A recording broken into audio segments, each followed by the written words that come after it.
Welcome back to our podcast, Who Lied to You? And I am Flavia Rita Babidia. Together with Jocelyn Kajumba. And we just want to wish you a happy Easter. This episode in particular is just going to, we're just going to talk about some of the things that we are letting to die in our lives so that we can resurrect as new people with new mindsets with Christ Jesus on Easter Sunday. So I'll take it to my colleague first and ask her to just share with us two things that are probably dying for you in this season and how you want to resurrect the truth that you want to resurrect with on Easter Sunday with Jesus Christ.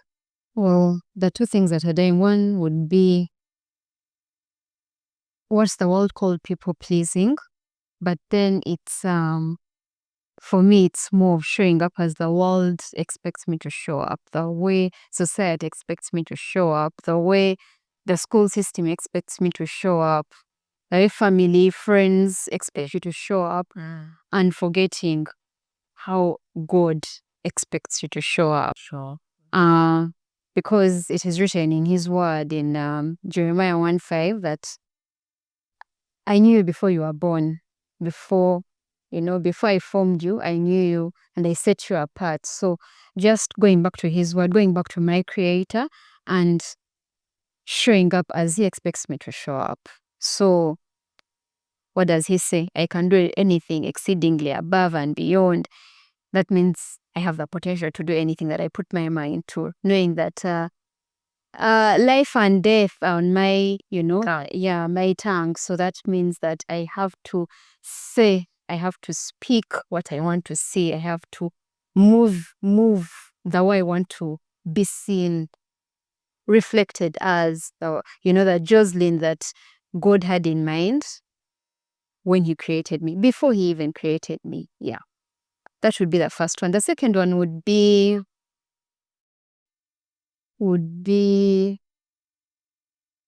looking at experiences and people and showing up for particular experiences and particular people and forgetting to show up for yourself.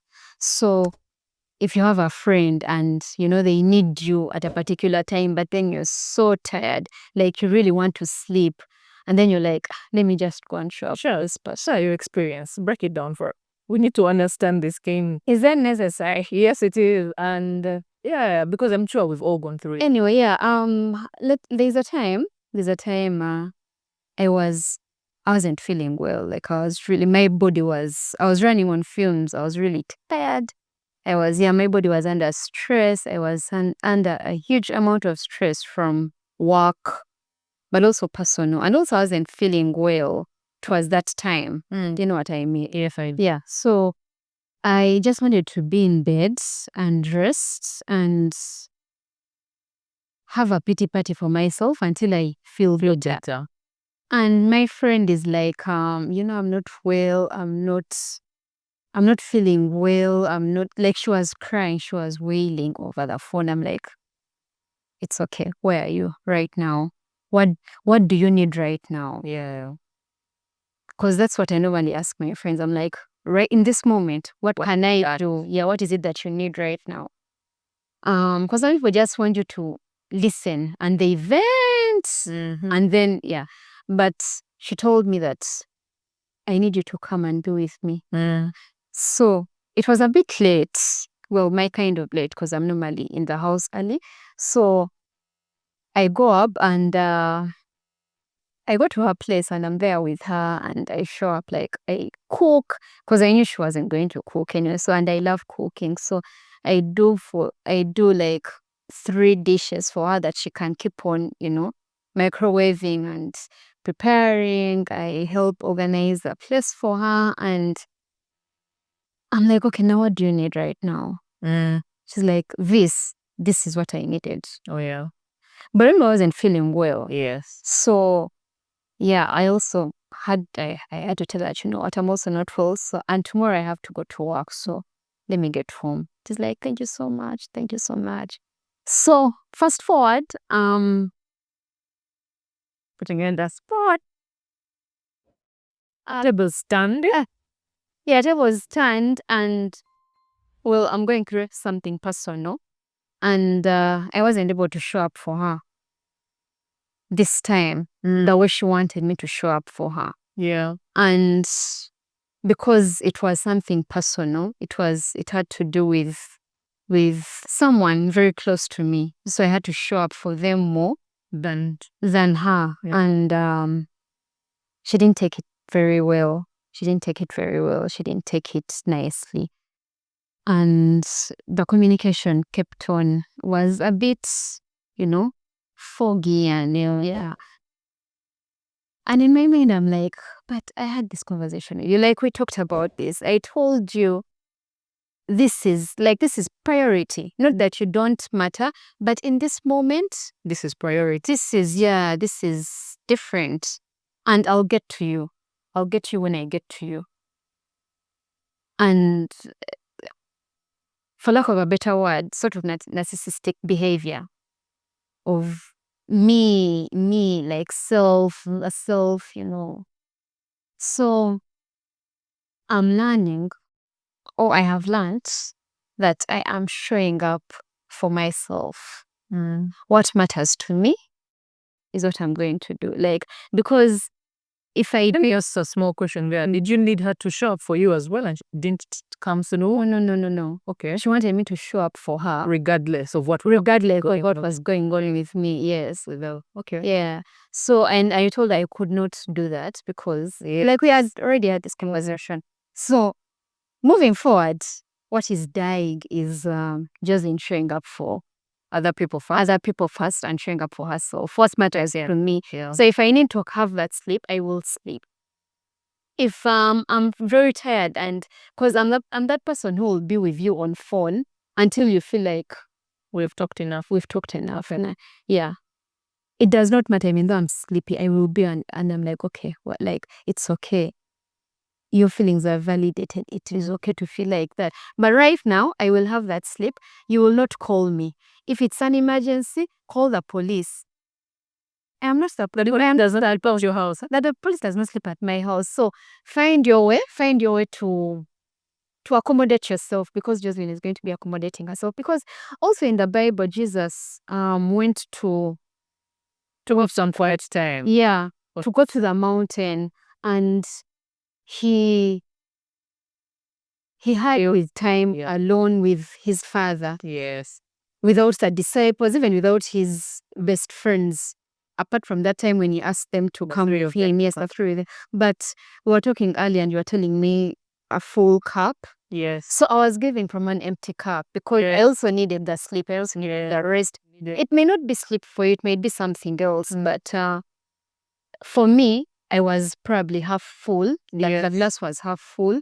But right now, I'm filling it up. And it will run over before I can get to you. So those are two things that are dying and resurrecting. Yes, as my creator wants me to show up, but also taking my time and showing up when the glass is half full. Because then I can be a better friend, a better sister. Full, actually. Yes. When the glass is full When the glass is and overflowing. Yes.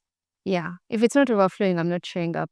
And accommodate yourself. Find your way. And we say this with a lot of love, by the way. Yeah. We all know that an empty jar feels nothing.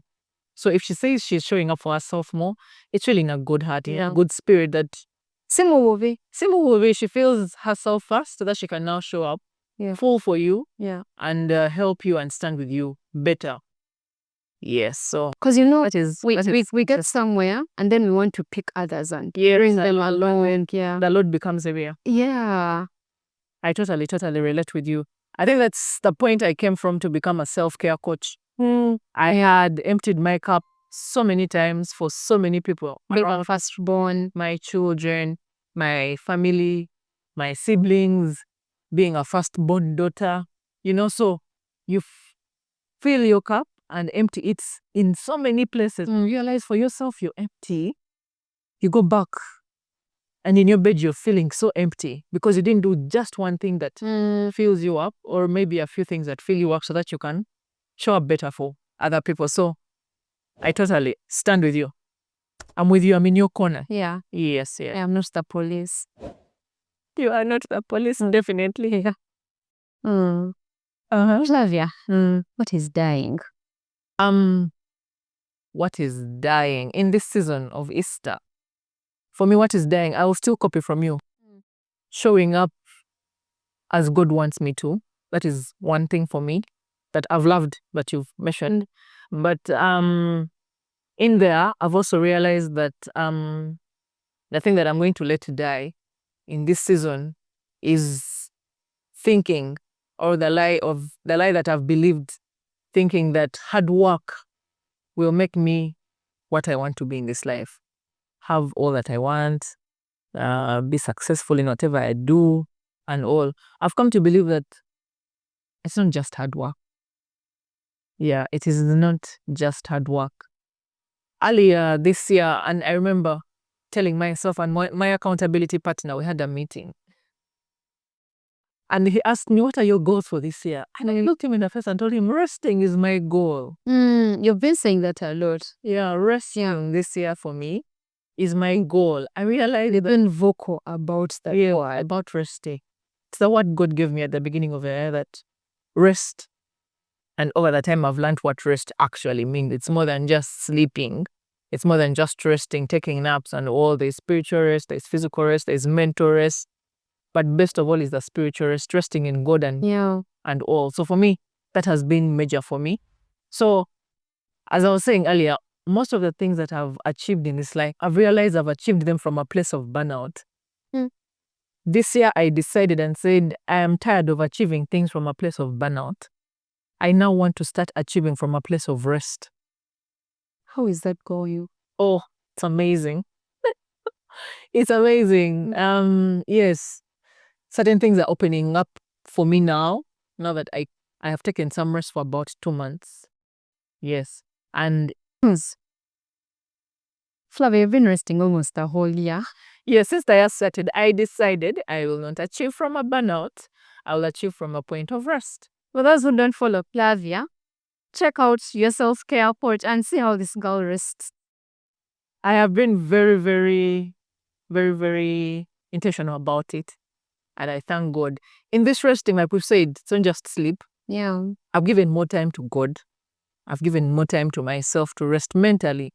I now don't do gadgets as much as I used to do back then and all. So it has taken me to another level of fulfillment. And now I feel like my cup is full to now go back and do what I need to do in my businesses, to do what I need to do in my family and with my children. It is really, really fulfilling at this point. So for me, that is one lie that is dying with me in this season, working hard and thinking that it's because of my hard work that I'll be successful. Yes, that is dying. Totally, totally dying. The second thing that is dying for me is thinking that I am my own source of everything that I have in this life. And thinking that I have to hoard, I have to be stingy, I have to keep things Gathered. and gather and collect. I've realized that there's so much more that comes out of giving. So the other thing that is dying with me is thinking that I am my own source, and so I have to hold and keep and try and keep things for myself and my children and my Hold them hostage. Yes. So the other thing that is dying is that. So I am rising and I'm resurrecting with the fact and what is said in the Bible, that it is more blessed we give than to receive, right? So I'm giving more. I thank God, because I've realized that I can only keep so much. And God gives us so that we can give others. God blesses us so that we can bless others. We are only but stewards of the things that God gives us. We're not supposed to keep them. So yes, I've intentionally taken on that as well ever since I have started. And if you call me and I tell you I'm broke, best believe I'm broke. Because probably I've given away and all. But yeah, for me, those are the two things that are very, very fundamental for me that I have taken on this year, and I'm still carrying through this Easter period. Okay. Yes. Since you're in the spirit of giving, I'll be expecting that plane ticket. It's all right. Yeah. You can count on me. So we thank you so much for joining us today. And we don't know what myth or lie you've held through your life and you want to let go. This is a perfect season. It's the reason why we created this podcast, for you to let go of any myths and limiting beliefs and lies that you've picked up along the way. You were probably told to by your parents, by your teachers, by whichever company you've been keeping over that time. And these lies have caused you certain stresses and trauma in your life. And so it is our call this season to remind you to let go of those lies. Travel light. That's another word that I've learned recently. Travel light. Let go of whatever is burdening you. Let go of the lies. Let go of the myths that you've been told along the way. Travel light. Yes. So that you can go through this life much lighter and much more happier. I believe all these things, if you deal with the limiting beliefs, you travel much more lightly. So over the past episodes, the 6 episodes we've done so far, we've bust several lies and myths. So feel free to go back there and watch them, but we're going to have series of clips to show you here so that they also inform you of what lies and myths you need to bust and let go of. Flavia, what's the biggest lie you've been told? I think the biggest lie that I've been told is work hard and all will be well. Work hard and this life will be easy for you. Tell us more. Growing up, I don't remember a time I haven't worked hard, honestly. But I've realized that there's not much that comes out of working hard unless you add another kind of energy to it, if I may say. So let me explain. Growing up, of course, parents take you to school and you start nursery, primary school. The biggest thing that we did in our primary school was the PLE. Yeah. And I remember working too hard at that time, right? I worked too hard. For 4 papers. And yes, I happened to pass with good grades. Went to my first choice school, and I thought, when I was in P7, I thought that was all the working hard I needed to do in my life. I realized it never ends. It never ends. So when we move into secondary school, still the working hard goes on. You continue doing what you have to do, waking up for classes. Luckily in my school we never used to have morning prep, but on a personal level, because you've been told work hard, you're like, yeah, I need to show up on a personal basis. One that comes to mind is time heals all wounds. Yeah. Tell us about that wound. You look to be... There are quite many. Okay. There are quite many wounds, but I'll have to say one of them is actually family. Yes. Family, I think we give too much access, too much allowance to family hurting us because it's family. Yes. So we give that without even knowing. It's family. Yes. You don't choose your family, but this is your family. So one member of the family actually really hurt me. And I thought by then I was young, but at this age that I am, very young age, I have noticed that memory is stored in the part of the brain that does not tell time. So let's say if this person held my hand in a very strong way, and Flavia, as we are going out, you hold my hand with so much strength, it's going to bring back the memory. Yeah. If this person had a particular scent that the particular scent that they were smelling during that time, and someone passes by me and I sense that smell, I'm going to be like, I don't like that smell. And sometimes you don't even notice. Yeah. You don't even notice. You're like, I just don't like this perfume. Actually, when you say that about the perfume, I personally struggle to like the perfumes I hate during pregnancy. Like my memory stored them. The minute I smell them anywhere, I remember the bad times I was going through pregnancy, and I don't want to smell them anymore. So I always ditch the perfumes that don't smell nice for me during. So the memory. Yeah. Talk about. Today, we are going to be talking about the constants in life that we've been told that have caused stress and trauma. Flavia, growing up, what are the constants that you've had, or rather been told, that have led to stress, probably trauma, later on in life? I think growing up, I remember my father telling us and something that I've also experienced as a person and as an economist. There's this one constant that has been in this world since time immemorial, and that is taxes. I remember my dad telling us a story back then that when they graduated, by the time they graduated, there's a new tax that had been introduced, and that was the graduated tax that every man who was above a certain age was paying. So they used to look for them in their houses to pay the tax. To the extent that these men used to run away from their homes. They would get, I read that story, yes. Yeah. so that is one constant that he told me that ojja kufanga musasudde omusolo. It is a given. But also you know that in the Bible, taxes existed. God said, Jesus said, pay your dues to Caesar as you ought to, and then your dues to God as you ought to. So there's that constant that has been there since time immemorial. But also the constant that reality has shocked me with is the fact that you have to think about what to eat every other single day. You know, back then when you used to be in our parents' houses, this is something you didn't think about. You knew that food would be provided. They would plan for you. They know that and they'll provide some meat. Today my children would eat beans. They know we don't have money, we shall have but then reality has set in, and I've realized that every morning I have to wake up and think about what I'm going to feed my children, my babies, right? You have people at home working for you. You have to think about what to eat, because sometimes the babies won't eat the same thing as the adults. So you have to figure out and say, now I have to buy porridge for these ones. Now I have to buy food for these ones. Now I have to do this. So that constant think of knowing that every day for the rest of my life, I'm going to think about what to cook for dinner for my husband.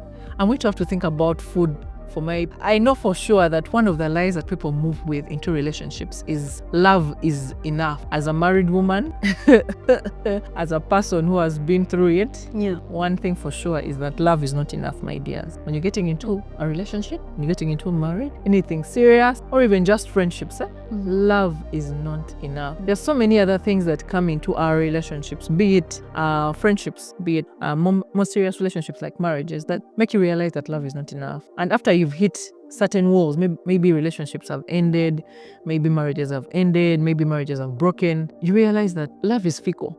It's not something that can be relied on entirely to help you hold the relationship together. But more than that, there are other factors that help a relationship to thrive, like the character of a person. It is very, very important to look into the character of the person that you're getting into a relationship with, be it a friendship, be it a relationship. Yes. It's very important to know that you have the same value system with a person. That part, It goes beyond love. Years down the road, you will find out that love was never enough, just because you have this strong feeling about someone. And for me, it was, and it is still a shocker that I'm still recovering from. That I thought at one point that just because we have love, this would sustain us through whatever it was. But I've learned that there's more to it. Of course, major again is to have God at the center of all these things. And he's the glue in marriage, he's the glue in family, he's the glue in friendships. He really is the beginning and the end of so many things. And so I have come to discover that love is not enough. And I'm sure very many of you out there think that love is enough. If you love this person, if you feel this way towards someone, if they do this and this and it gives you those butterflies in the stomach, no, my dears, it is going to change a little bit.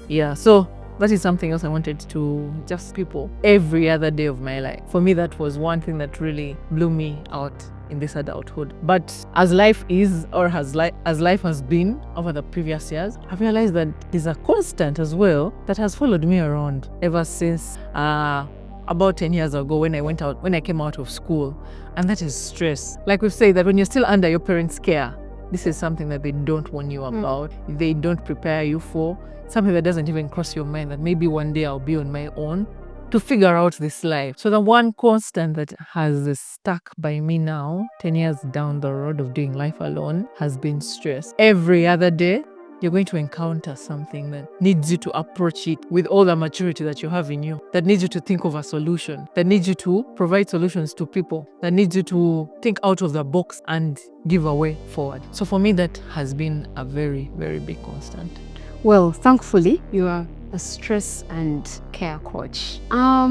Is there a personal story that led you to become the Flavia that you are right now, one of the top stress and care coaches that we have in Uganda? Just putting that out there. But also, is there something deep that led you to become this person, but also that cause stress in your life? Definitely. Sometimes when life is unfolding, you never know where it is going, but later on you join that dot looking backward. Yeah.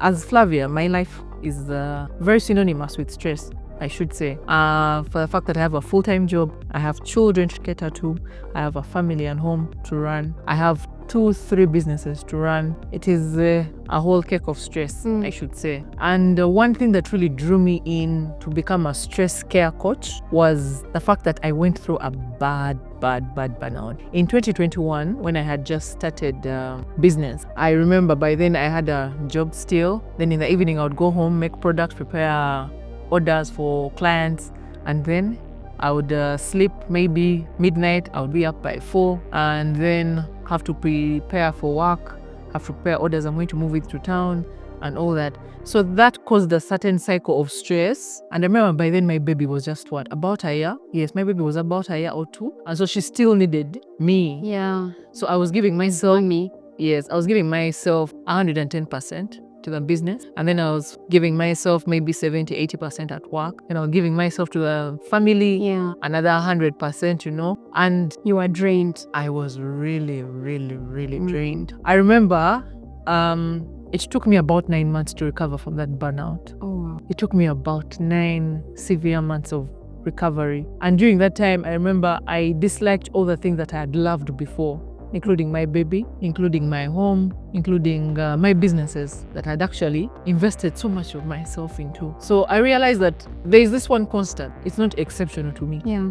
I'm not the one going through stress. So I know a lot of women who are also juggling life the way I am. That you have a job, you have businesses, you probably have family, you have a husband, you have friends, a lot of things going on. So I know that it's a constant. All of us are going through it. All of us are going to go through it. So that is what brought me to become a stress and self-care coach, to just guide women and people through how to navigate stress in this life. As fate would have it, we've treated my mother for over 15 years of rheumatoid arthritis. But this is something that we've just come to learn about, that it was caused by stress. And I remember one time engaging her, telling her, "Mommy, I think you got this thing during this time while you were stressed." And she's like, "Yes, that is the time I started feeling like this and going to hospital over this thing."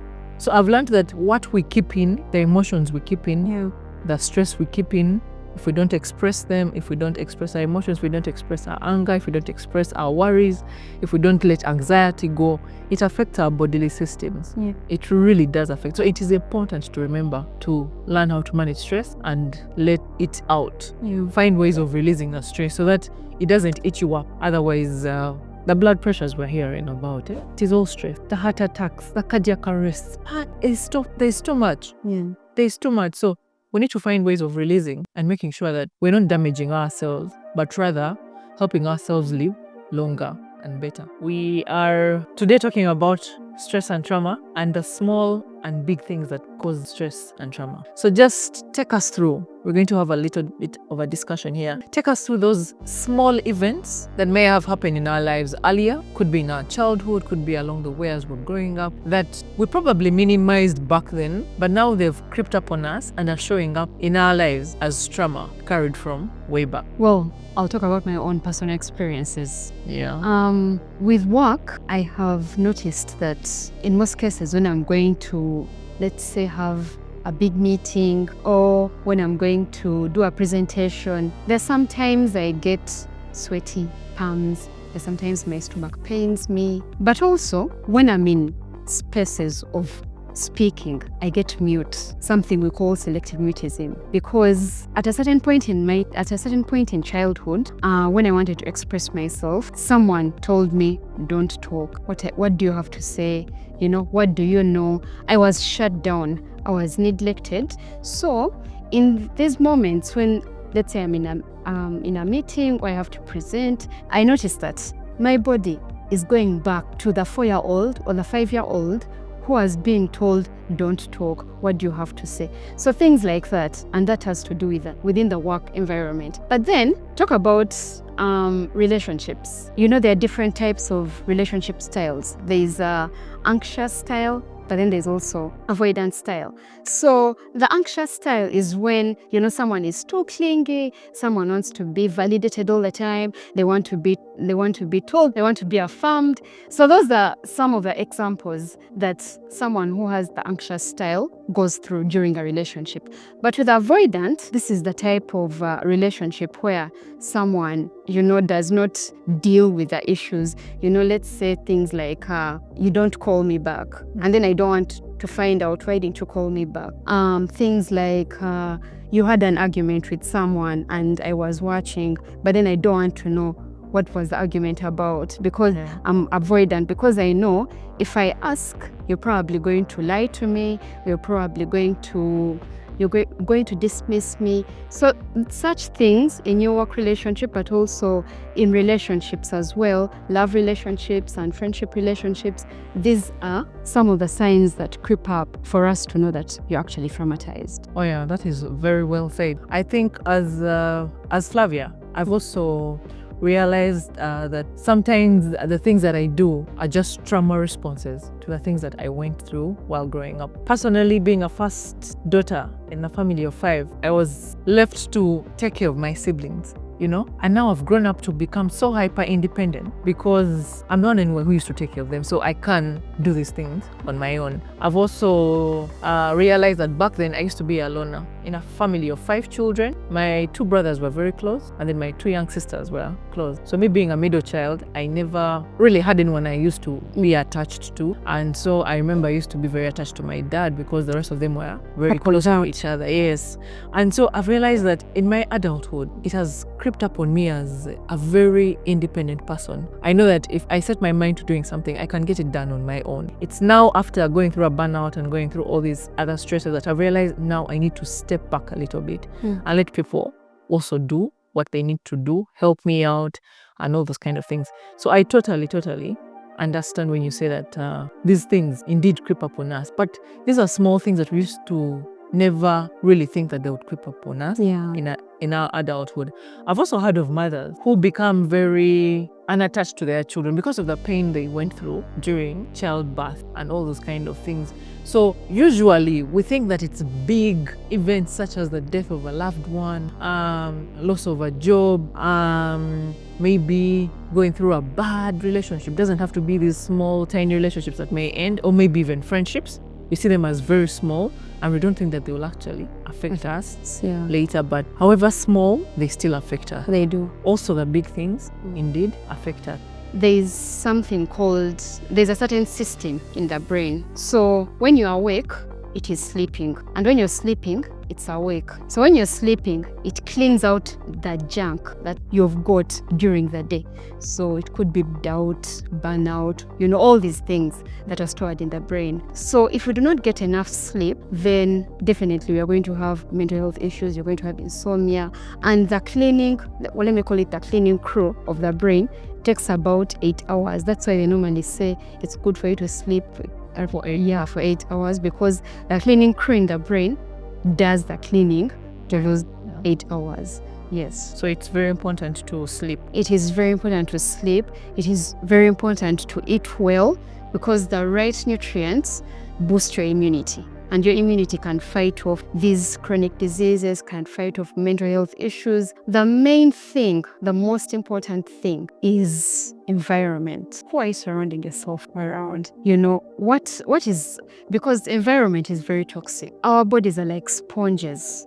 They soak in whatever it is around them. Have you ever noticed that when you go to, let's say, an event, and then the people around you are, you go and you're like, I'm just going to go for probably 5 minutes and then I'll leave. But then you go there, everyone is hyper, everyone is having a fun, and then you also join in. And so, let me just stay here, I won't even go for the next thing. Exactly. So because the environment has soaked you in. Yes. So be aware of your environment. Be aware of the people that you spend time with.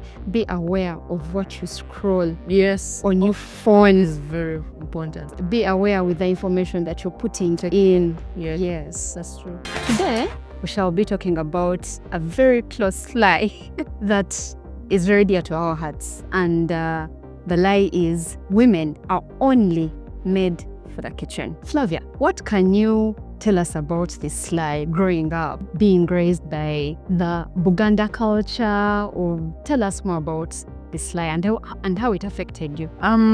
This myth that women are only made for the kitchen. Well, I think this is embedded in us right from childhood. Personally, I remember, I think I was in P3 when I started learning what happens in the kitchen. About P5, I was promoted to to cooking, which, you know, in Buganda culture, I'm a Musoga, so our culture is quite similar to the Buganda culture. And I remember my mom telling me, today we're going to learn how to cook matoke, the traditional way of cooking matoke. And we went into the kitchen and she was teaching me how to do the green leaves, the saucepans, kusanika, and all those kind of things. But I remember, of course, as they're taking you through all these teachings, she kept saying, biga, let me translate, you have to learn these things so that you don't shame me when you go out there to get married. Like, this is your duty in a home. You're supposed to know how to cook, you're supposed to know how to prepare food for your husband, your children, and all this kind of thing. And truly, I know it is, and I thank God for that other role that He gave us as women. I am not against the fact that we're supposed to know what we're supposed to do in the kitchen as women, but yes, growing up, I've learned that there's so much more. We're not only made for the kitchen, we're made for greater things outside the kitchen. We're made for greater places outside of a home, outside of a kitchen. We're made for boardrooms and all that kind of thing. But anyway, growing up, that is something that my parents, my mom particularly. And you know, back then, it never used to just be come and learn. She had a cane with her, so that if you do any mistake, she's ready to Discipline you so that you can do it right. So I remember we took that training for about a month plus. Okay, we used to do it in the holidays mostly. And by the time you're done with the holiday, you've actually learned that you're supposed to cook. And then being a first-born daughter as well, I was given the responsibility to make sure that, indeed, that my siblings, my brothers and sisters as well, knew that I'm the one in charge of them. And so I had to make sure that they have food cooked at home, prepared for us to eat. But right now, I appreciate the kitchen. I love the kitchen. I love cooking. I love trying out new recipes. I love trying out new dishes. I am appreciative because at that time I didn't appreciate the teaching.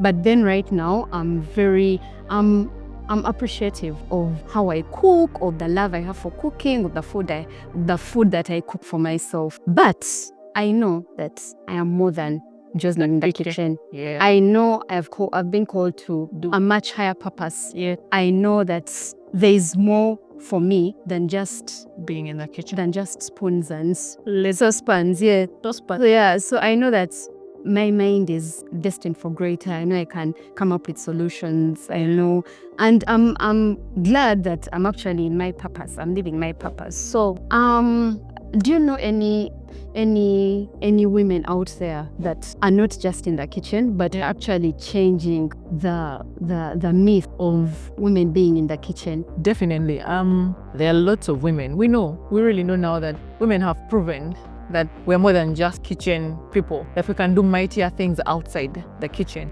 Definitely. Deborah comes to mind. Deborah is a prophetess and also a judge.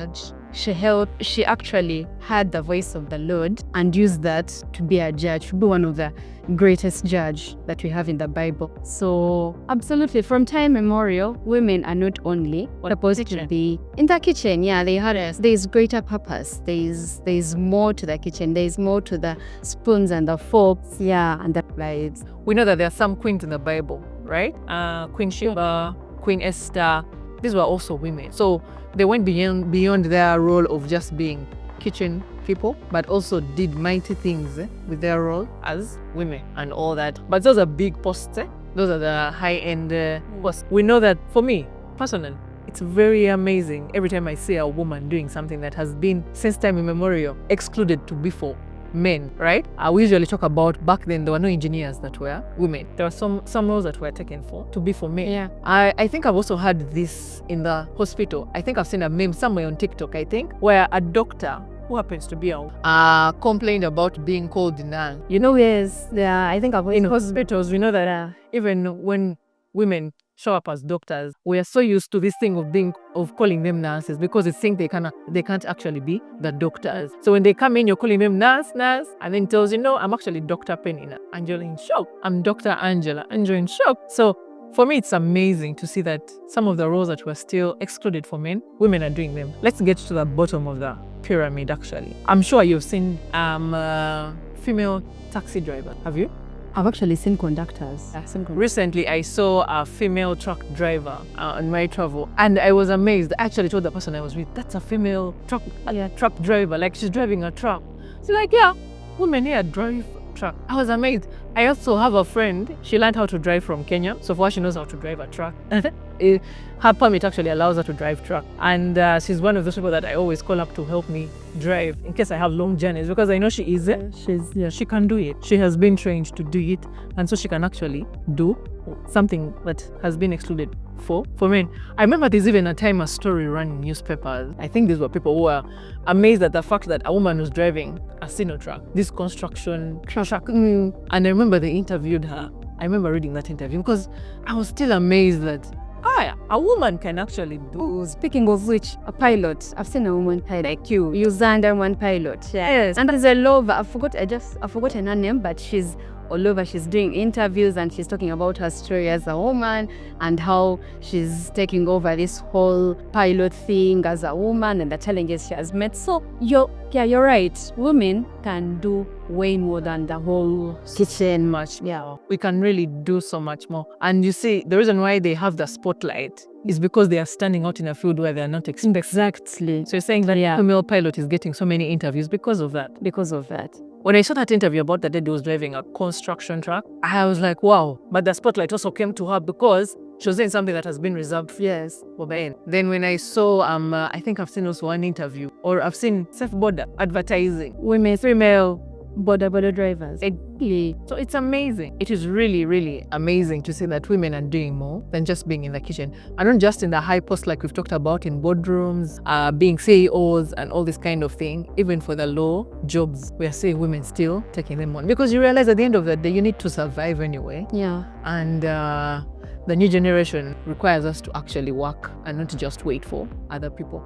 So today we're going to speak about something that has caused significant concern in the country, and that is about the levels of stress amongst children. It is quoted that in Uganda, a significant portion of children experience psychological distress, with a finding that 22.9% of children under 18 years suffer mental illness. So today, with my colleague here, Jocelyn Kajumba and Flavia Rita Babide, we're going to bust the myth that children are rarely under stress. We all know that even us as we're growing up, rarely did our parents recognize that we were stressed, but yet we were stressed. The root cause of the stress is always emotional neglect. It's always parents not having time for them. It's always parents not accommodating their emotions. And it doesn't have to be, let me have a very touching moment with my parent, with my dad, with my mom. It doesn't have to be something. It can be something as simple as, today math was hard and I just want to talk to dad about it. Yeah. And it doesn't have to be like an 1 hour conversation. It could be something as small as, math was hard and the teacher did not give me time to actually get to know the concept of what he was teaching. And you as the parent actually accommodating that time and being like, oh, it's okay, let's try this again. What exercise did you have? Let's see. That alone has caused so much stress within the children. I remember growing up, we all experienced stresses, really. We went through different things. Some of us grew up in dysfunctional families. So you find that you're exposed to domestic violence, maybe, or you're exposed to a fight between your mom and dad, could be verbal, could be physical, and all these things can cause up a lot of emotions in you. And yet, like you said, emotional neglect, you have no one to actually open up to, and all these kind of things. I think personally, the other thing that really stressed me was school. Going to school alone was stressful. First of all, me as Flavia and my twin brother, we entered boarding school at about 4 years old. Wow. So, but I remember my parents taking us to boarding school because my twin brother was very stubborn. Then there's social media itself. So there's a lot that our children are sucking in, and that is not there's good buffer. Yeah. So also that affects because they are now comparing themselves. The most I would compare myself to when I was young is the neighbor. The most I would compare myself to is, the people around. But now we have... I know that the comparison is too much now. And I remember this pressure still came up when we were still in school. It is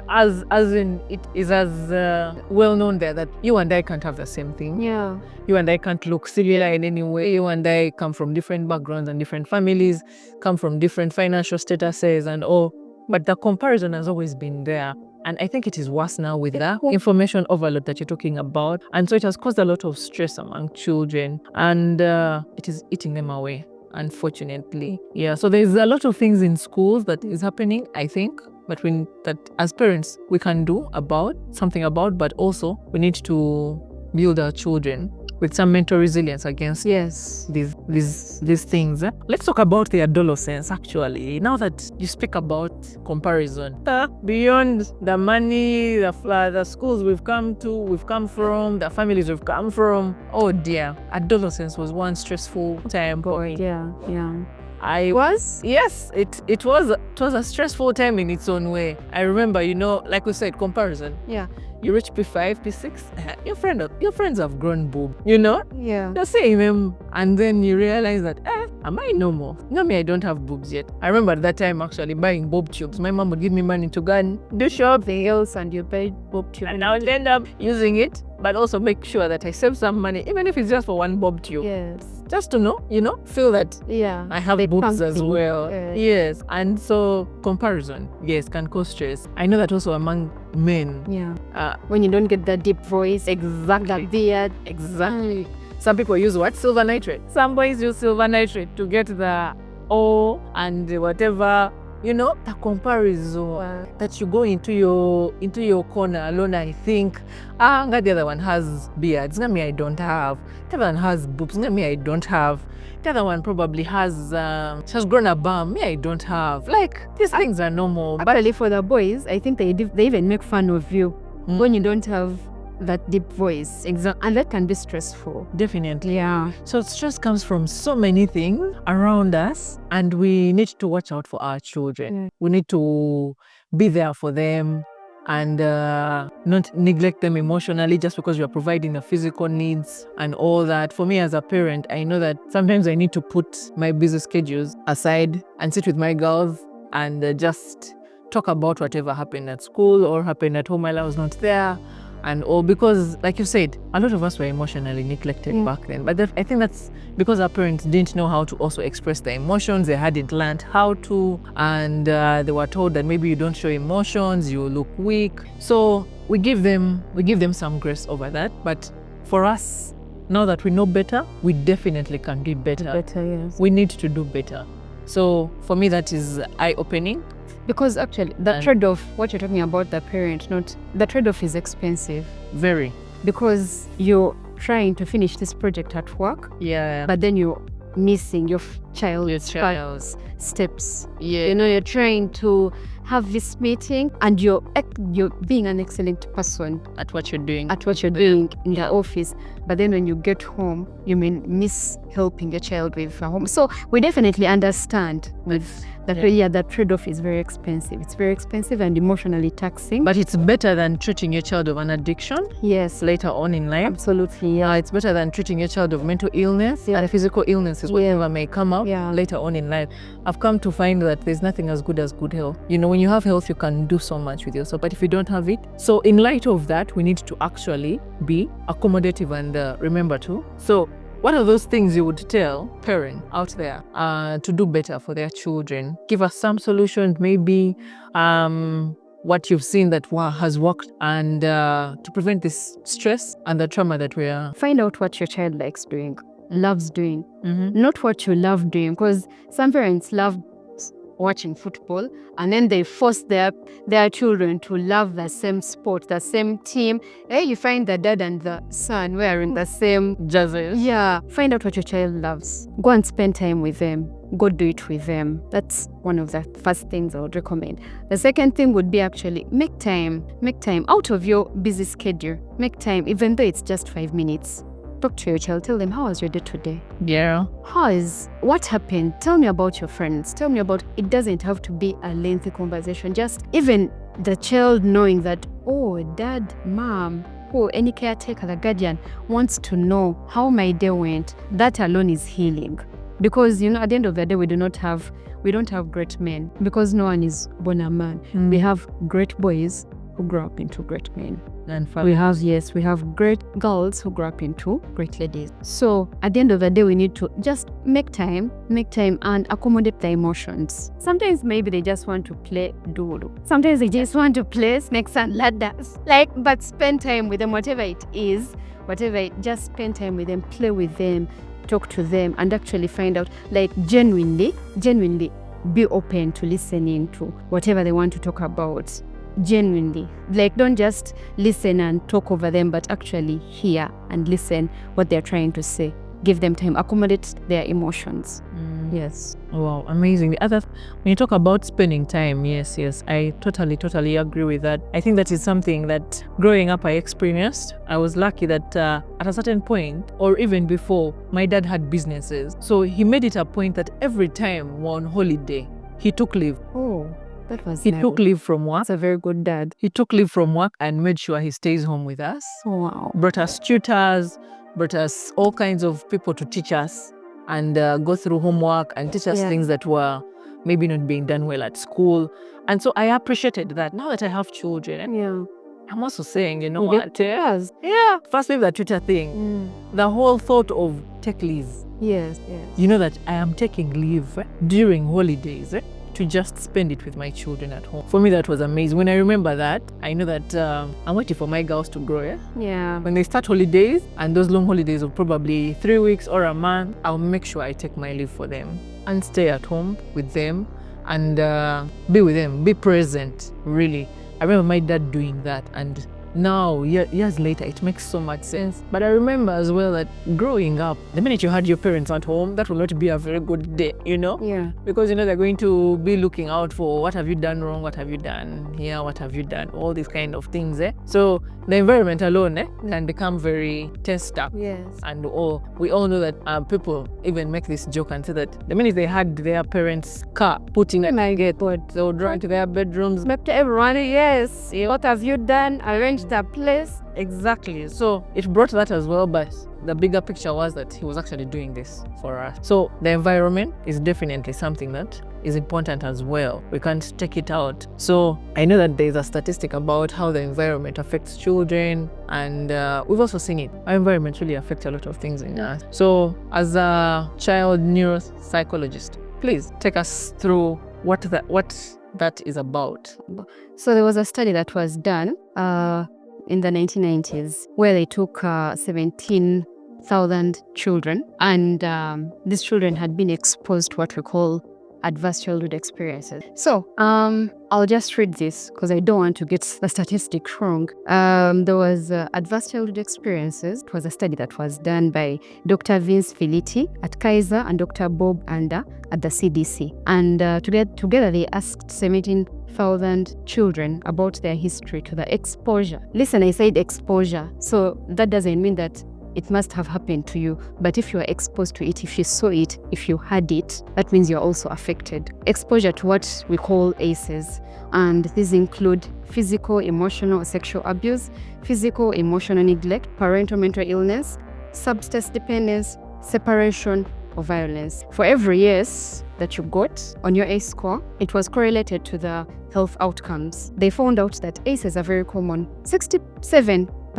of the population had at least one ACE. They found out that the relationship between ACEs and health outcomes was very common. For a person of an ACE score of 4 or more, your risk, that means if you had been exposed to any of these that I've said, your risk of engaging in high-risk behavior, chronic high-risk behavior, getting a chronic disease, depression, mental health illnesses, hepatitis, diabetes type 2, suicidality, cancer, heart disease were very, very high. Now, this affects children mostly because at the end of the day, the children's brain is still developing. So when children's brain is still developing and they're exposed to this advanced childhood experience, it affects the entire body. It affects the immune system, it affects their hormonal system, it affects their prefrontal cortex, the part of the brain that does the thinking, the reasoning. So a child cannot think clearly. They cannot focus. That's how things like ADHD comes in. It affects the nucleus accumbens, which is the part of the brain that rewards pleasure or pain. So you will easily feel the pain. Your emotional brain will be active. It affects parts of the brain like the amygdala, which is the fear response center. So every time you will be in fear, you'll be in a state of fear because of what happened to you, because of the environment, because of this exposure that happened to you when you were a child. So back to your point of environment affects the child even worse than an adult because their brains are still developing. Yeah. So we need to watch what we expose our children to and be sure that it's either feeding them well or feeding them negatively. Yeah. Today, we are going to talk about business.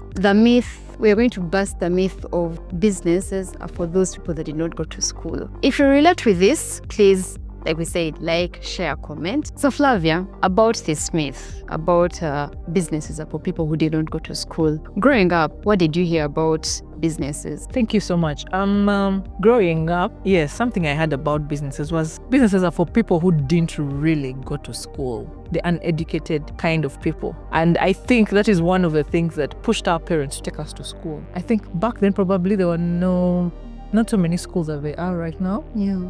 So those who didn't manage to go to school anyway ended up going into business. And so it was an understandable thing happening by then. Yeah. Yes. So growing up, I saw my dad, my mom do all they could to take us through the good schools in the country. But I think they were only trying to cure that you know what, never end up in business. Businesses are for people who didn't go to school. Like, it is a second option. The first option is going to school.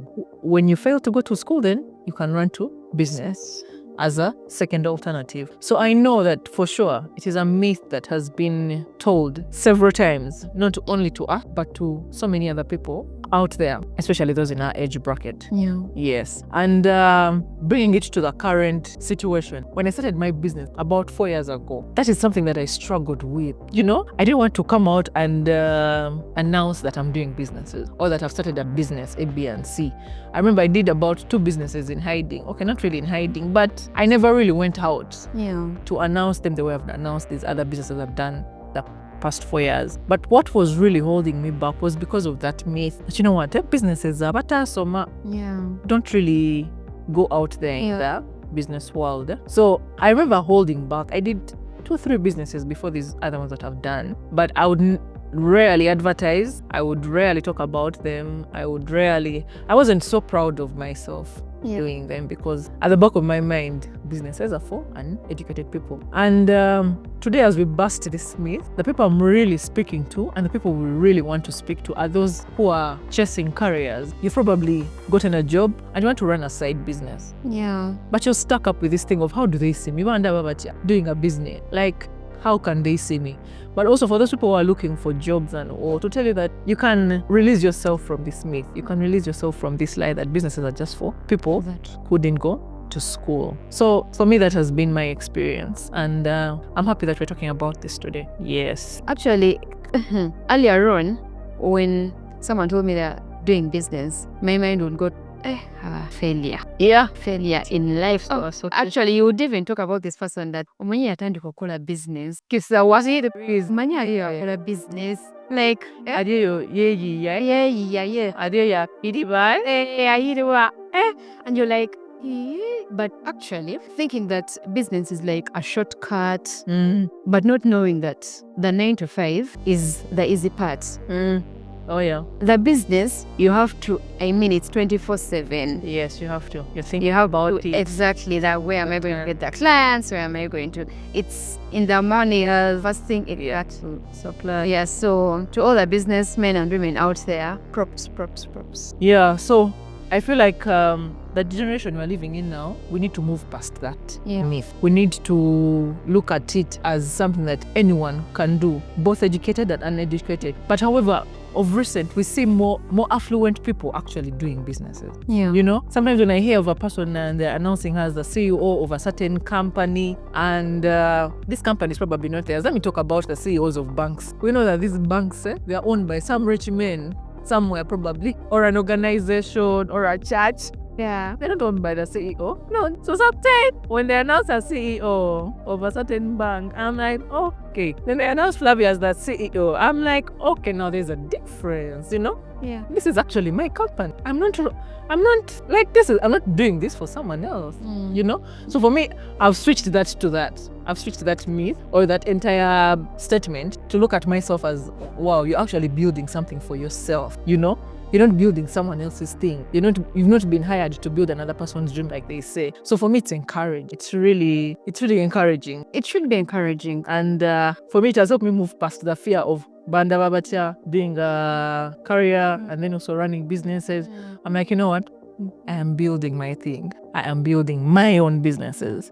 I'm not being hired by someone to build theirs. Yeah. So for me, it released me. It released me so much, and I thank God. But it also takes strength to build, because for us, the 9 to 5, it comes easy. Yeah. Because you know, at the end of the month, you're getting a salary. Yeah. But now for you have to work for that cent. You have to work for that 1,000. You have to. So more efforts, sleepless nights, then social media, advertising. Trust me, you also have what you do on 9 to 5. You probably just don't see it, but it could actually be more than what we do on this other side. Yeah. As a CEO particularly, yes, because at this level now you can hire a manager. I don't run around anymore that much, especially now that businesses have grown. Yes, but of course we all go through those. So there are stages. So there are the pros and cons for every choice you make, whether you decide to be an employee or you decide to become an employer, like the business people do. So anyway, I think most of the buildings we have in Kampala, we know that they are owned by people who probably didn't go to school. Yeah. Right? People in Chikubo, like we already said, they will tell you, guy, I need to just say, the neta man is Ziba and Peter. Yes. I tell you, I've heard of that. They get it up. Someone says, you know, mugaga wange ya Peter ne mubalira sente ne stola mu banka ne olachi like tamayina luzungu bagenda kugenda ne ba investor itanze. Exactly. So we know that it has been true for some time. It has really been true. I think even when I worked in a bank, I met so many of these rich men. I used to work in a downtown branch of Vino, that side. And you'd see these men coming in with money, rich. But you know what? Yeah. I would have to be the one to write for them the deposit slip, you know? And you respect them because of their money. And you're like, you know what, I also provide the service that is required of me. But I think time has come for us to now bust this myth and say, you know what, don't fear starting business. If you feel it in you, don't fear to, if the jobs are not coming your way, don't fear to start a business. Sell your handbags, sell your shoes, sell whatever comes to you if you feel led to do it. I emphasize the bit of being led because for me, that is what gives me a lot of courage to go. Yeah, so if you feel led to do it, please go ahead and do it. Pray over your businesses and do what you have to do. Know that education is good for business. And so plus also there are those natural things that you're good at. Yeah. That are not taught in school. Yes. And you can use that actually to do a business. And with that, if you start like that and you do that, do a SWOT analysis. Figure out your strengths, figure out your weaknesses, figure out the opportunities that are there for you around your strength, and then any threats that could stop you from doing what you want to do. And then find a way of building a business around that. Yes, reflect on the different lies that you have told yourself, that have been told to you by social media, by the society, by your workplace, by your family. Take time, take time and reflect. What have I believed? But what is the truth? Yeah. What does God say? What does your Creator say? And try and walk within that truth. Yes. So from us to you, we wish you a happy Easter. Mugwe masepich. Katika mugwe masepich. Celebration is about food, so we wish you the very best. Yes. Happy Easter from us to you.